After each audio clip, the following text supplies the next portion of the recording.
ওয়াজের মধ্যে শুনছি যে এক বুজুর্গ বলছে তার মুরিদদেরকে যে বাবারা তোমরা আগামীকাল এমন একটা মুরগি জবাই করে আনবা আমার জন্য, এমন জায়গা থেকে, হ্যাঁ, কেউ যেন না দেখে, কেউ যেন না দেখে। থামেন না, থামেন, নিজেরাই সবর করেন নিজে।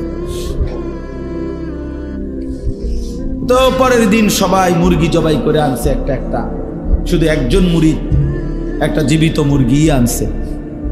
তো আল্লাহর ওলি বলছে, বাপ তুমি মুরগি জবাই করলা না? আমি তো জবাই করা মুরগি আনতে বলছি। বলছেন, হুজুর আপনি তো বলছেন এমন জায়গায় জবাই করতে যেখানে কেউ না দেখে। আমি তো নদীর ধারে গেলাম, পুকুরের পাড়ে গেলাম, আমি তো বাঁশ ঝাড়ের কাছে গেলাম, রাতের অন্ধকারে গেলাম, কত জায়গায় ঘুরলাম হুজুর। তো যেখানেই জবাই করতে যাই আমার যে কেবল মনে পড়ে যে আমার আল্লাহ তো আমাকে দেখছে। আপনি তো বলছেন কেউ যেন না দেখে, আমার তো কেবল মনে পড়ে আল্লাহ তো আমারে দেখে, আল্লাহ তো দেখে, আল্লাহ।